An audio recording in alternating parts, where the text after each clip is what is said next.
Bismillahirrahmanirrahim. Assalamualaikum warahmatullahi wabarakatuh.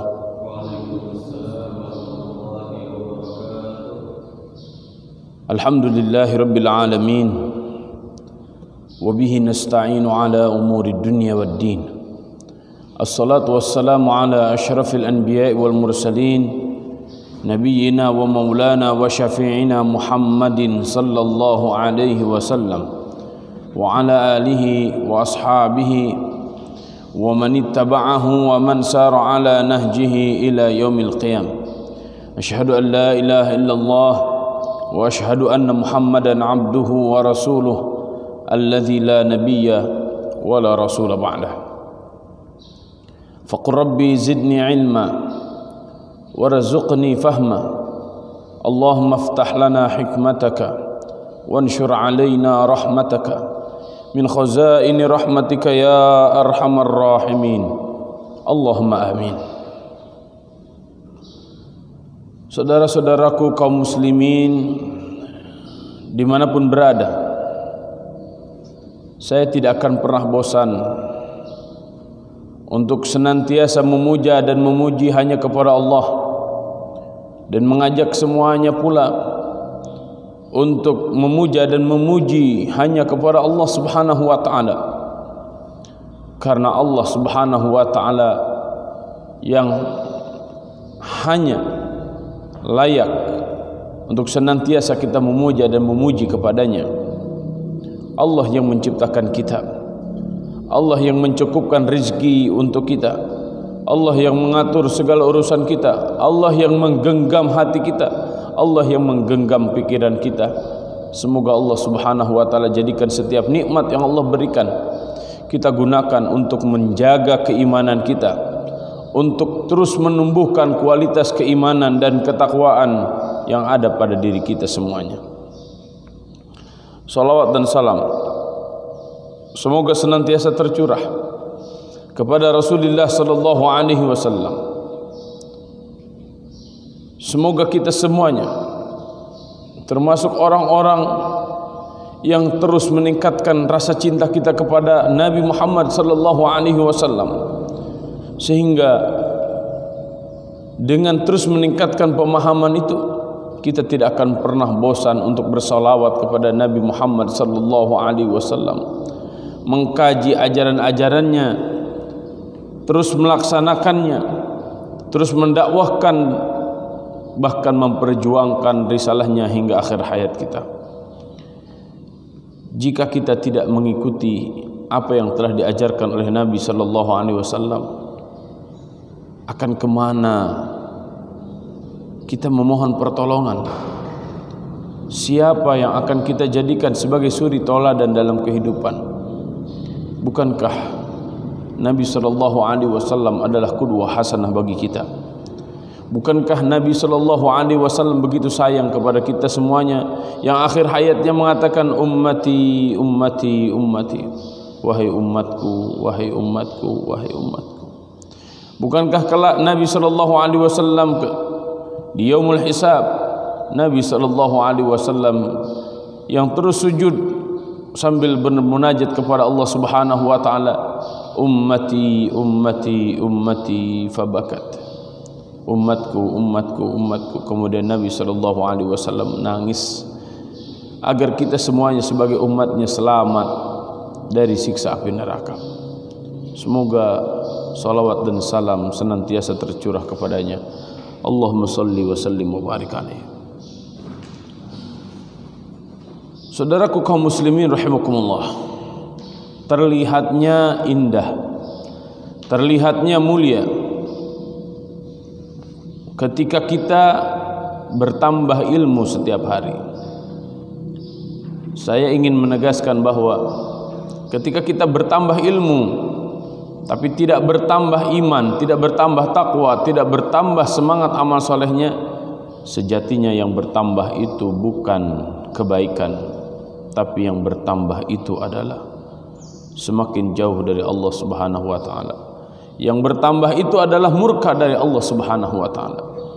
Oleh karenanya saya tidak akan pernah bosan pula memohon kepada Allah Subhanahu wa taala, ya Allah, semoga dengan bertambahnya ilmu, Islam yang ada di hati kita terjaga, iman dan takwa yang ada di hati kita, di fikiran kita, pada lisan kita, dan amal-amal kita terus berkualitas.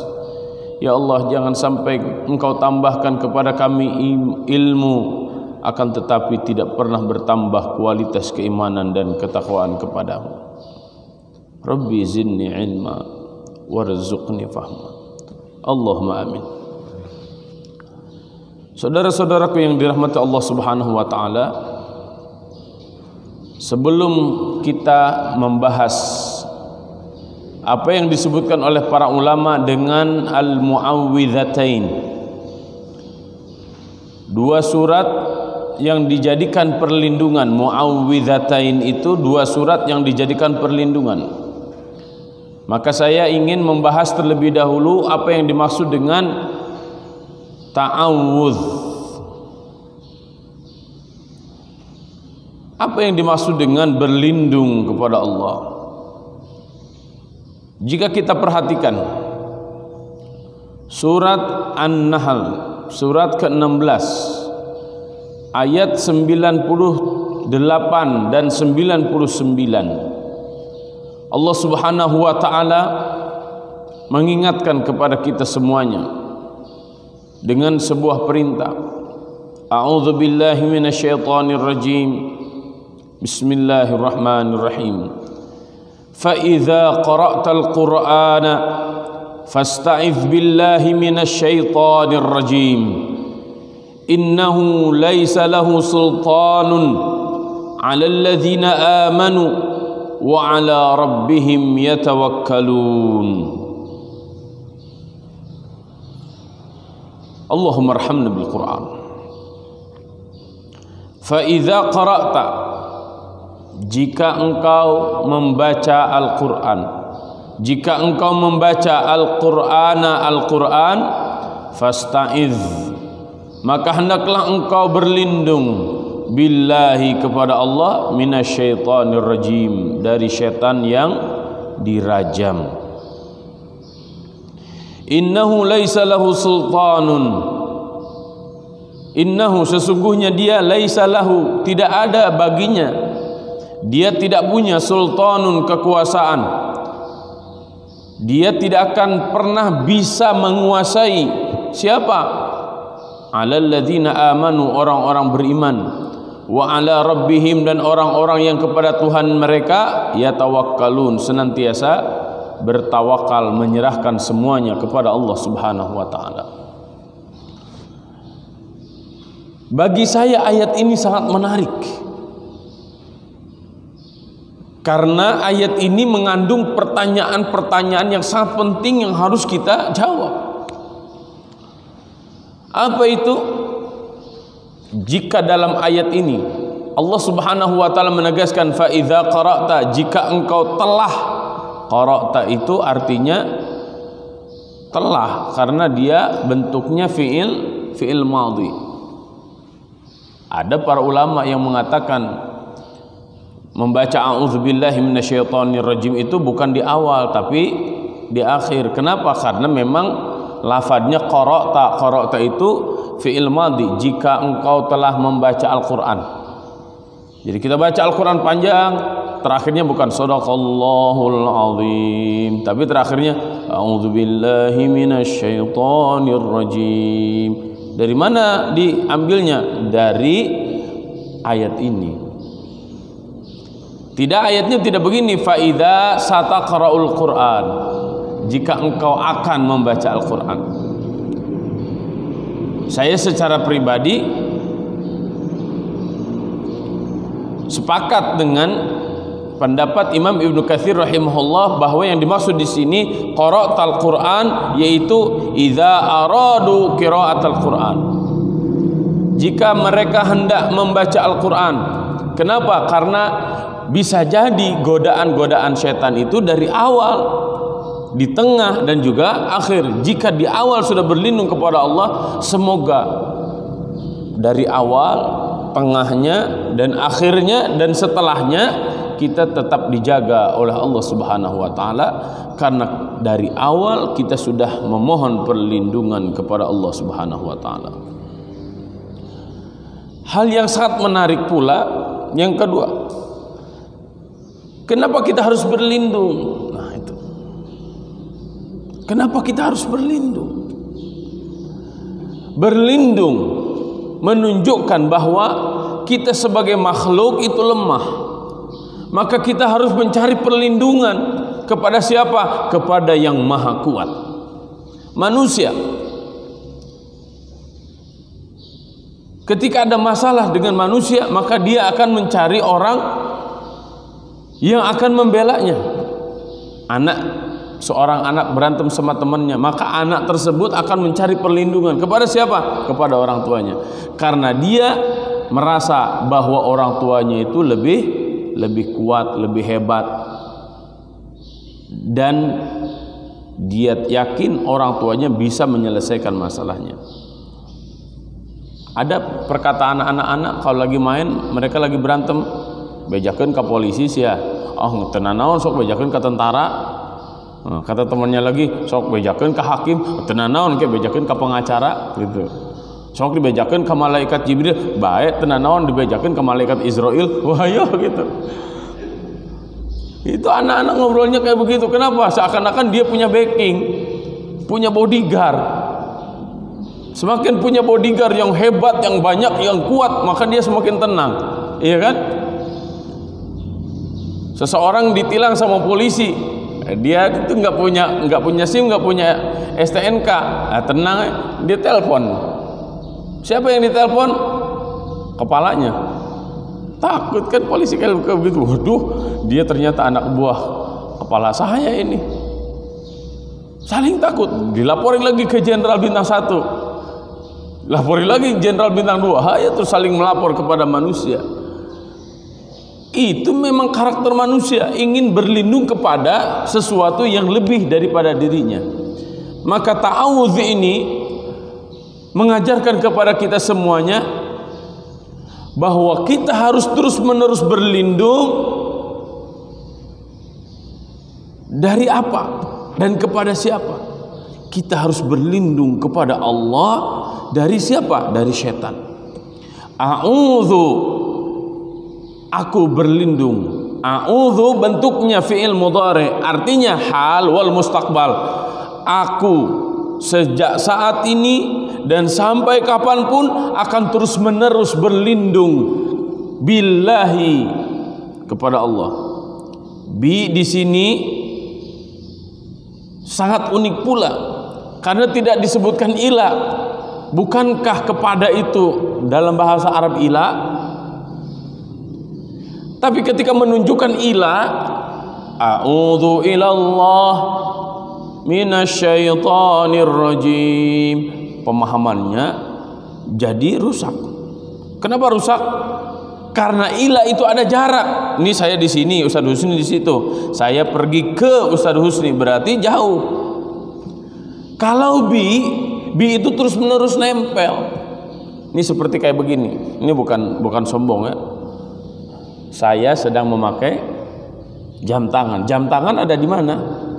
Ada terus menerus di tangan saya. Namanya juga jam tangan. Artinya kemanapun saya pergi, maka jam tangan ini ada. Ini yang dimaksud dengan bi. Dengan tuh kayak begini. Nempel terus, nggak pernah berpisah. Kita terus memohon kepada Allah Subhanahu wa taala, terus berlindung kepada Allah Subhanahu wa taala, seakan-akan Allah Subhanahu wa taala tidak pernah lepas dari diri kita. Tentu pemahamannya Allah Subhanahu wa taala, kita memahami Allah Subhanahu wa taala tidak seperti kepada yang lainnya. Tidak seperti kepada benda. Bukankah Allah itu di arsy? Iya. Tapi ketika kita merasa diri bahwa kita terus-menerus diperhatikan oleh Allah Subhanahu wa taala dan kita terus-menerus memohon pertolongan kepada Allah Subhanahu wa taala, kita memasrahkan semua urusan kehidupan kita kepada Allah Subhanahu wa taala, disitulah tingkat paling tinggi seseorang. Apa tingkatnya? tingkat ihsan sudah ada pada dirinya. Ihsan itu adalah an ta'budallah ka'annaka tarahu fa illam takun tarahu fa innahu yaraka. Engkau beribadah kepada Allah seakan-akan engkau bisa melihat Allah. Tapi jika engkau belum bisa melihat Allah, karena memang Allah Subhanahu wa taala selama di dunia tidak akan pernah bisa dilihat oleh kita dengan mata fisik ini, fa innahu yaraka, ketahuilah bahwa Allah Subhanahu wa taala sedang melihatmu. Maka seakan-akan terus-menerus kita libatkan Allah Subhanahu wa taala dalam segala sesuatu. Mau melakukan apa, maka kita awali dengan bismillahirrahmanirrahim, melibatkan Allah. Ya, pagi hari kita mengawali pagi hari dengan a'udzu bikalimatillahi tammah min syarri ma khalaq. Kita memohon perlindungan kepada Allah Subhanahu wa taala, bismillahirrahmanirrahim. Bismillahilladzi la yadurru ma'asmihi syai'un fil ardi wala fis sama' wa huwas samiul alim. Kemudian kita libatkan Allah Subhanahu wa taala, kita memohon pertolongan darinya. Kita harus memohon perlindungan hanya kepada Allah Subhanahu wa taala, karena ada upaya-upaya yang terus-menerus dilakukan oleh makhluk agar kita semuanya tergelincir jauh dari Allah Subhanahu wa taala. Makhluk itu adalah setan. Setan terambil dari kata syatona.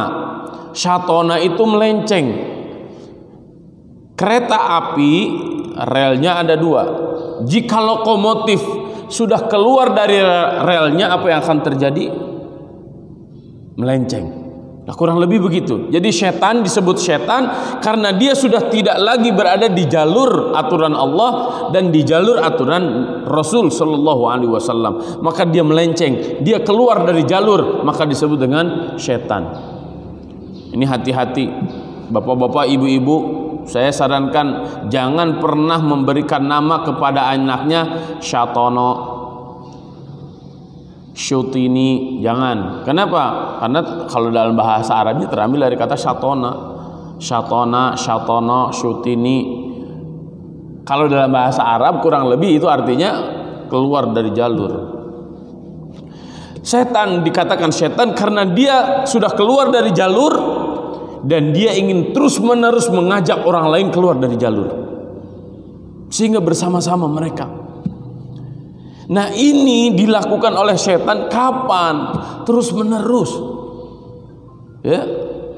Jika kita perhatikan awal-awal ayat dalam surat Al-A'raf, maka Allah Subhanahu wa taala menggambarkan ketika iblis diperintahkan oleh Allah Subhanahu wa taala untuk keluar dan dilaknat oleh Allah Subhanahu wa taala keluar dari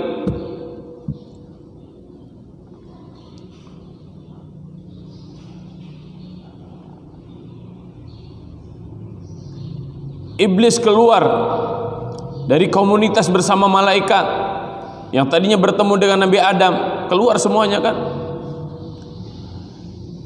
Iblis telah mampu menggoda Nabi Adam alaihissalam dan istrinya. Qulna bitu minha jami'a, keluarlah kalian semuanya dari surga, minha jami'a, semuanya. Oh, iblis berarti di surga awalnya ya, sama dengan malaikat, sama dengan Nabi Adam. Wallahu a'lam bishawab. Tapi semuanya Allah Subhanahu wa taala perintahkan keluar. Kenapa? Karena kemaksiatan. Iblis asalnya siapa? Jin yang sangat alim, jin yang sangat saleh, jin yang sangat luar biasa. Azazil itu namanya. Itu jin. Innahu kana minal jinni fafasaqa an amri rabbi. Dia asalnya dari jin, sangat alim, sangat saleh, tapi dia sombong. Fafasaqa an amri rabbi, maka dia keluar dari perintah Allah Subhanahu wa taala. Kesombongan, tidak mau taat dengan perintah Allah, menjadikan seseorang menjadi bala tentara jin, menjadi bala tentara iblis, jin kafir, iblis.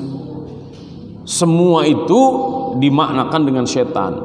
Jadi kalau iblis itu makhluk bentuknya, kalau setan itu karakter yang bisa menempel ke siapapun, mau ke manusia, mau ke jin, mau ke binatang, bahkan ke benda. Ya. semua benda yang tidak dijadikan taqarruban ilallah, mendekatkan diri kepada Allah, itu bisa jadi setan namanya. iPad ini bisa jadi setan kalau iPad ini tidak digunakan untuk mendekatkan diri kepada Allah. Handphone ini bisa jadi setan kalau handphone ini tidak digunakan untuk mendekatkan diri kepada Allah. Itu. Kita bisa jadi setan jika kita tidak mau diatur dengan aturan Allah dan terus menerus bermaksiat kepada Allah Subhanahu wa taala. Ya, itu bedanya antara iblis dengan setan. Iblis makhluk, wa kana minal mudharin, dan dia di antara mudharin, makhluk Allah yang diberikan umur panjang, diberikan tempo yang panjang. Persis seperti Dajjal, minal mudharin. Mudharin itu kan banyak, mudharin. Ya. Maka iblis di hadapan Allah Subhanahu wa taala, thumma la'atiyannahum, kami akan datang kepada mereka, min baini aidihim, dari depannya, wa min khalfihim, dari belakangnya, wa an aimanihim, dari sisi kanan, wa an syama'ilihim, dari sisi kiri. Dari depan, dari belakang, dari kanan, dari kiri, setan terus datang kepada kita, terus digoda. Siapa yang akan digoda? Semua manusia, termasuk saya. Cuma godaannya berbeda-beda, bermacam-macam. Ya, secara umum ada 4 bentuknya, kata Ibnu Abbas radhiyallahu an ketika menafsirkan tadi, tsumma la'atiyannahum min baini aydihim wa min khalfihim wa an aymanihim wa an syama'ilihim tsumma la tajidu aktsarum syakirin. Datang dari depan setan, menggoda apa? Lupa akhiratnya, sehingga ketika lupa akhirat yang diingat adalah belakangnya. Karena belakang itu ditarik urusan dunia, jadi lupa akhiratnya. Yang dia ingat hanya sebatas urusan dunia. Jika dia sudah seperti itu, lupa akan Allah, lupa akan surga, lupa bahwa kita akan mati, lupa bahwa kita akan membusuk di liang kubur, kemudian yang kita pikirkan hanya dunia, maka dia sudah masuk ke perangkap setan.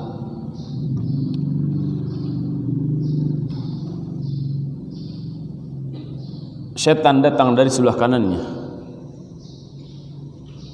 maka dia akan mengaburkan cara berpikir. Ya, cara berpikir tentang apa? Tentang kebaikan-kebaikan. Sehingga dia tidak mau lagi diurus dengan agama ini. Karena Islam sebagai aturan, way of life. Maka ketika dia tidak mau menegakkan aturan-aturan Islam, maka sungguh setan sudah bisa menggoda dirinya dari sebelah kanannya, dan setan datang dari sebelah kirinya. Apa? Kita menjadi orang yang sangat senang melakukan kemaksiatan demi kemaksiatan. Setan datang ke seorang kiai, bisa jadi setannya itu kiainya setan. Ya, sebanding datangnya, bahkan bisa jadi lebih. Kalau kiainya cuma lulusan pesantren, ini setannya lulusannya S1, sudah menjadi kiainya di kalangan setan. Betul nggak? Loh, kok bisa? Iya, kiai di sini punya madrasah, punya pesantren. Ini juga kiai setan punya madrasah, punya pesantren. Di sini madrasah Quran, di sini disebutnya madrasatul iblis. Sama. Di sini kiai yang benar, kiai mengajarkan harus terus menerus beribadah kepada Allah, maka kiai iblis di sini, kiai setan di sini harus terus menerus menyembah iblis. Kiai-kiai yang benar mengajak untuk menegakkan al-haq, maka kiai-kiai iblis mengajak untuk menegakkan yang batil. Kiai-kiai yang benar mengeluarkan semua hartanya untuk tegaknya agama Allah, kiai-kiai iblis mengeluarkan semua hartanya demi tegaknya agama iblis. Kan sama inti kehidupan tuh kayak begitu. Maka dari a'udzubillahi minasyaitonirrajim ini menjadi peta dalam kehidupan kita. Oh, ternyata ada hamba-hamba Allah, ada hamba-hamba iblis. Tinggal posisi kita di mana. Akankah kita menjadi hamba-hamba Allah dan tidak menjadi hamba-hamba iblis, atau justru sebaliknya kita akan menjadi hamba-hamba iblis dan tidak mau menjadi hamba-hamba Allah. Di sini adu tarik. Di sini kita ditarik, kadang menjadi hamba Allah, kadang ditarik menjadi hamba setan. Bahkan yang lebih mengerikannya, ketika kita sholat pun setan datang kepada kita dan terus menerus menghembuskan yang buruk-buruk kepada kita. Ya, itu dalam sholat, apalagi di luar sholat, apalagi ketika kita santai. Istilah anak sekarang gabut banget, ya, nggak jelas apa yang dilakukan, akhirnya nyekrol segala macam, nggak jelas kemana-mana, bermaksiatlah, jadilah dia dipengaruhi oleh syaitan. Maka apa yang harus kita lakukan? Berlindunglah kepada Allah, berlindunglah kepada Allah, berlindunglah kepada Allah, terutama ketika zaman seperti ini, yang benar terlihat salah, yang salah terlihat benar. Orang-orang yang mengajak kepada kebenaran seakan-akan mereka mengajak kepada neraka.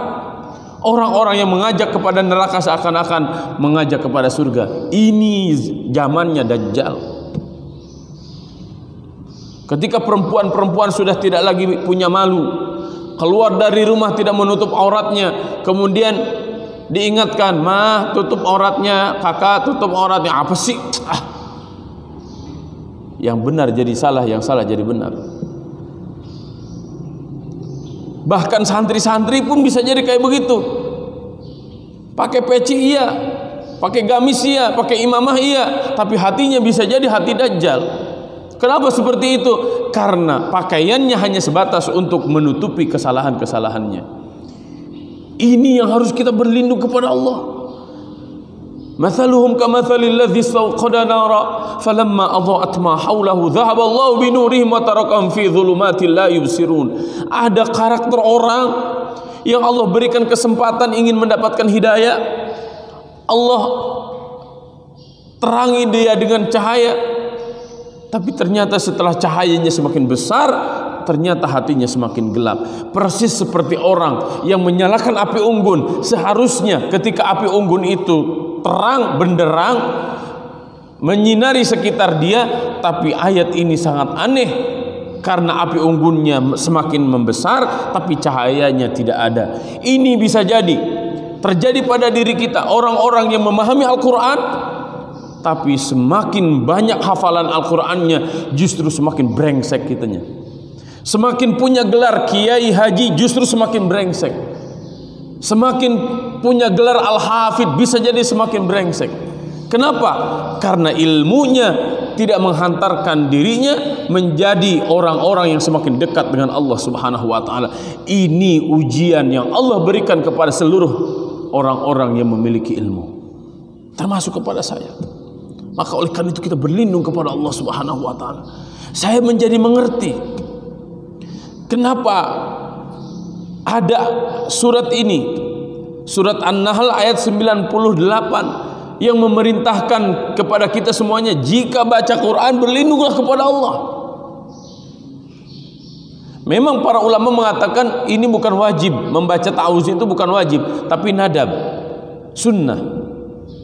Tapi di balik ini ada hikmah yang tersembunyi, yaitu jangan sampai Allah Subhanahu wa taala berikan kepada kita Al-Quran, jangan sampai setiap Ramadan kita berlomba-lomba menghatamkan Al-Quran, tapi Al-Qurannya tidak pernah melewati tenggorokan kita, tidak pernah menjadikan hati kita tersentuh dan terenyuh, tidak pernah menjadikan mata kita menjadi menangis karena kita takut dengan isi kandungan Al-Quran.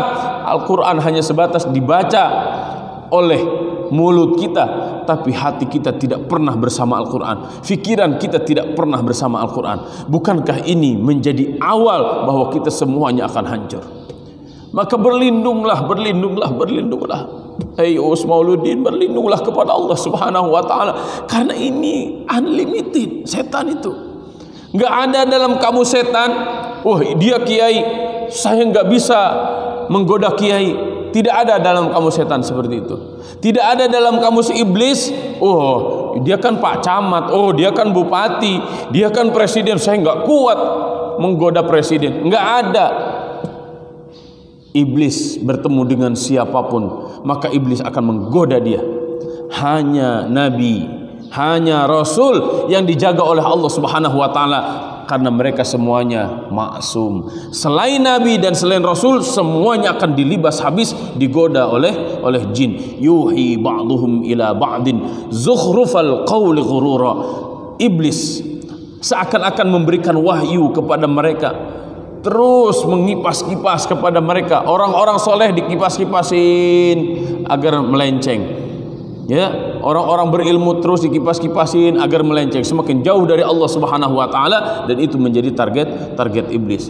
Karena memang rumusnya, jika tidak dekat dengan Allah, maka pasti dia dekat dengan iblis. Jika dia dekat dengan iblis, tidak mungkin dia dekat dengan Allah Subhanahu wa taala. Wal iyadzu billah, wal iyadzu billah. Pertanyaannya sekarang, posisi kita ada di mana? Kita menjadi hamba Allah atau kita menjadi hamba setan? Atau kita menjadi zigzag man, kadang ada bersama hamba-hamba Allah secara fisik, tapi pikiran dan hati kita bersama setan? Bukankah orang-orang yang seperti itu orang-orang munafik? Iya betul, gelarnya santri, tapi karakternya seperti iblis. Bisa? Sangat bisa. Iya betul, gelarnya kiai, tapi bisa jadi orang tersebut menjadi agen-agen iblis. Tidak ada yang tidak mungkin. Ini kehidupan. Nabi Musa alaihissalam punya murid, orang menyebutnya dengan Barseso, pendeta Barseso. 40 tahun bersamai Nabi Musa alaihissalam, tapi ternyata menjadi orang yang dilaknat. Ya. Kenapa seperti itu? Hatinya tidak ikhlas. Ada muridnya Nabi Musa 40 tahun, doanya dikabulkan terus oleh Allah Subhanahu wa taala, tapi matinya dalam kekafiran. Waliyadzubillah, waliyadzubillah. Ya, ini gambaran bagi kita semuanya. Apalagi kita sekarang di zaman yang sudah sangat mengerikan kayak begini, di mana setiap kita bisa bermaksiat sendirian. Handphone ini menjadi alat yang paling efektif untuk bermaksiat kepada Allah Subhanahu wa taala. Apapun ada di sini, kebaikan ada di sini, keburukan ada di sini.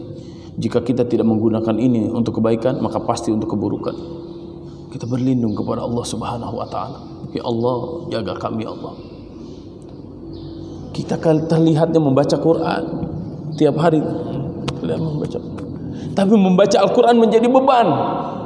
Kenapa? Karena menghafal Quran bukan lahir dari hatinya, sehingga dia tidak bisa menikmati bacaan Al-Quran. Yang ada adalah dia semakin terbebani, semakin terbebani, semakin terbebani. Padahal ini adalah sumber kemuliaan, ini adalah obat. Kenapa dirasakan menjadi beban? Apa yang bermasalah? Yang bermasalah adalah hatinya, yang bermasalah pikirannya. Kenapa begitu? Karena setan sudah merasuki jiwa dan raganya. Maka berlindunglah kepada Allah Subhanahu wa taala. Setan, dia tidak akan pernah bisa menggoda orang yang memiliki dua karakter. Yang pertama adalah alalladzina amanu. Setan tidak akan pernah bisa menggoda orang beriman. Kenapa? Karena orang beriman, dia percaya betul kepada Allah, ma'rifat kepada Allah, dia ma'rifat betul kepada Nabi Muhammad SAW. Dia terus memperjuangkan, melaksanakan dan memperjuangkan ajaran-ajaran Allah, syariat-syariat Islam. Dan mereka orang-orang yang siap berkorban jiwa, raganya, hartanya, semuanya dihabiskan untuk apa? Untuk tegaknya agama Allah Subhanahu wa taala. Ini orang-orang beriman. Maka bisa jadi iblis-iblis dalam bentuk manusia itu ketika melihat orang-orang yang ingin melaksanakan ajaran-ajaran Islam, dia langsung, tuh lihat teroris, tuh lihat ekstremis, tuh lihat orang radikal, tuh lihat. Sesungguhnya itu keluar dari iblis, keluar dari setan dalam bentuk manusia. Wal iyadzu billah, wal iyadzu billah. Maka orang-orang beriman teruslah dalam keimanan, sebagaimana dulu ashabul ukhdud, ketika satu kampung semuanya dibakar oleh raja zalim karena satu kampung itu beriman kepada Allah Subhanahu wa taala. Kemudian ada seorang ibu yang menggendong anaknya, menggendong bayi yang baru lahir. Kemudian ibu tersebut, saya masuk ke dalam parit yang menyala-nyala api di dalamnya atau seperti apa? Bayi itu berbicara, ya ummah iqdifi 'alan nar fa innaki 'alal haq. Wahai ibuku, jangan ragu, ayo masuk. Lebih baik mati menjadi seorang syuhada daripada hidup di bawah kekafiran. Iqdifi 'alan nar, ayo masuk ke dalam api, fa innaki 'alal haq, karena sesungguhnya engkau wahai ibuku berada di jalan yang benar. Orang beriman itu berani mati karena menegakkan agama Allah Subhanahu wa taala. Tapi jangan disalahpahami, ya, ngebom bukan dari ajaran Islam. Bukan begitu yang saya maksudkan. Ngaji yang betul, ngaji yang tuntas. Saya siap membimbing orang-orang yang salah faham dan salah kaprah memandang Islam. Ya. Waliyadzubillah. Kemudian yang kedua, selain dia beriman kepada Allah Subhanahu wa taala, dia bertawakal. Wa 'ala rabbihim yatawakkalun. Dia bertawakal kepada Allah Subhanahu wa taala. Tawakal itu apa? Tawakal itu jika kita teorikan adalah mereka orang-orang yang yakin seyakin-yakinnya dengan Allah Subhanahu wa taala, yang dibuktikan dengan munajat-munajatnya, doa-doanya terus dipanjatkan oleh dirinya kepada Allah, dan dia terus-menerus melaksanakan ikhtiar-ikhtiar secara maksimal sesuai dengan ajaran Islam. Dan setelah itu dia serahkan semuanya kepada Allah Subhanahu wa taala. Hasbunallah wa ni'mal wakil, ni'mal maula wa ni'man nasir. Jika kita sudah bermunajat kepada Allah, jika kita sudah berikhtiar, berusaha semaksimal mungkin, maka hasilnya kita serahkan semuanya kepada Allah Subhanahu wa taala. Sebagaimana zaman dahulu para ulama kita, kenapa bebas dari para penjajah? Di preambul Undang-Undang Dasar 45 disebutkan atas berkat rahmat Tuhan yang Maha Esa dan didorong dengan keinginan luhur. Atas rahmat Tuhan yang Maha Esa itu sebuah pengakuan terhadap Allah Subhanahu wa taala, dan didorong dengan keinginan luhur itu adalah ikhtiar yang maksimal. Maka munajat kepada Allah dan ikhtiar yang maksimal itulah bukti dari sebuah ketawakalan. Bagaimana prakteknya? Karena setan, iblis sudah bersekutu, akan terus-menerus menggelincirkan manusia, menjauhkan manusia dari kebenaran. Maka kita pun harus terus-menerus bermunajat kepada Allah dan ikhtiarnya maksimal betul. Dan dengan seperti itu insya Allah kita akan terhindar. Minimal kalau santri, kalau megang handphone jangan sendirian di kamar. Para santri ngomong apa adanya ke orang tuanya, ke gurunya, ke ustadznya. Bu, Pak, saya begini. Ustadz, saya begini, tolong saya. Jangan diam ketika melihat kemungkaran. Karena ketika melihat kemungkaran Anda diam, maka kata Nabi SAW, syaitonun ahros. Dia sudah menjadi setan yang bisu.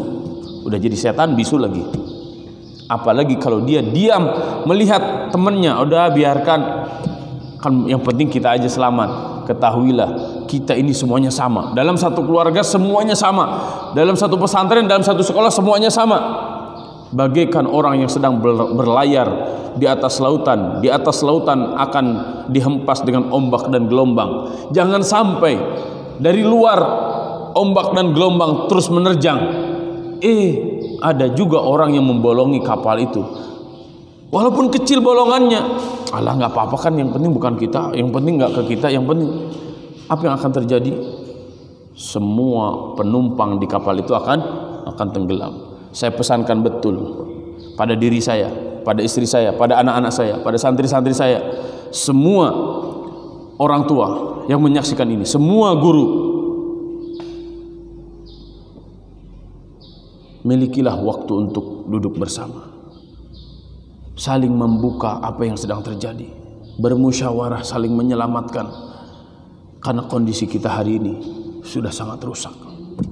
Milikilah kepedulian dan berazamlah bahwa kita adalah orang-orang yang menginginkan diri kita baik dan orang lain baik. Bekerja samalah untuk senantiasa melakukan kebaikan, saling nasihat menasehati agar kita semuanya berada dalam Islam dan bersabar melakukan itu. Orang tua hari ini mayoritas ingin anaknya baik, tapi dia tidak memberikan contoh yang baik. Dia tidak sabar untuk mendidik anaknya menjadi baik. Ingat, manusia itu kadang naik imannya, kadang turun.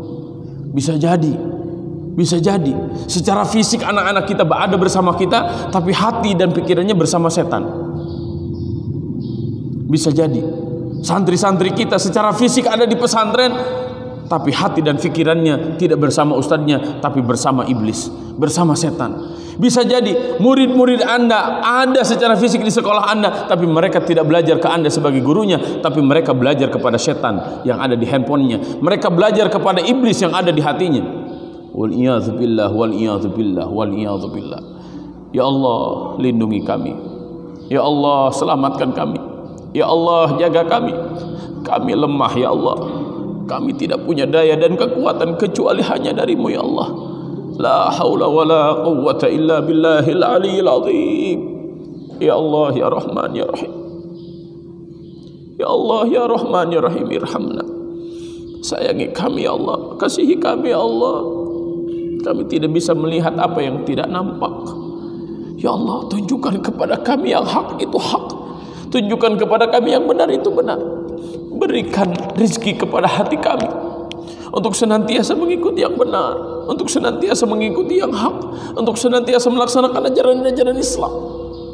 Pertemukan kami dengan orang-orang yang seperti itu ya Allah. Ya Allah, tunjukkan kepada kami yang batil itu batil, yang salah itu salah. Berikan kemampuan kepada kami, berikan keberanian di hati kami untuk menumpas kemungkaran, untuk menumpas kebatilan. Jikapun kami tidak bisa ya Allah, karena iman kami lemah, ya Allah, jauhkan orang-orang batil, jauhkan para pengikut-pengikut setan, jauhkan fans-fans setan itu dari kami ya Allah. Minimalisir kemaksiatan di hati kami ya Allah. A'udzubillahi minasyaitonir rajim. Bismillahirrahmanirrahim.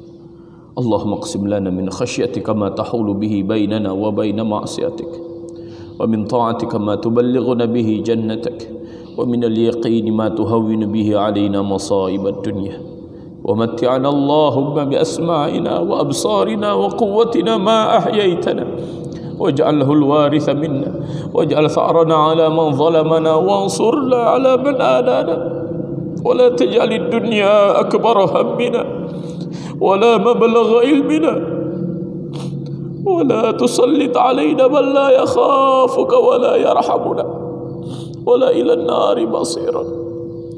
اللهم أرنا الحق حقا وارزقنا اتباعه وأرنا الباطل باطلا وارزقنا اجتنابه. ربنا لا تزغ قلوبنا بعد إذ هديتنا وهب لنا من لدنك رحمة إنك أنت الوهاب. ربنا هب لنا من أزواجنا وذرياتنا قرة أعين واجعلنا للمتقين إماما. ربنا آتنا في الدنيا حسنة وفي الآخرة حسنة وقنا عذاب النار. سبحان ربك رب العزة عما يصفون وسلام على المرسلين والحمد لله رب العالمين. اللهم آمين. اللهم آمين. والله أعلم بالصواب. والله الموفق إلى أقوم الطريق. والله يأخذ بأيدينا إلى ما فيه خير للإسلام والمسلمين. سبحانك اللهم وبحمدك نشهد أن لا إله إلا أنت نستغفرك ونتوب إليك. والسلام عليكم ورحمة الله وبركاته.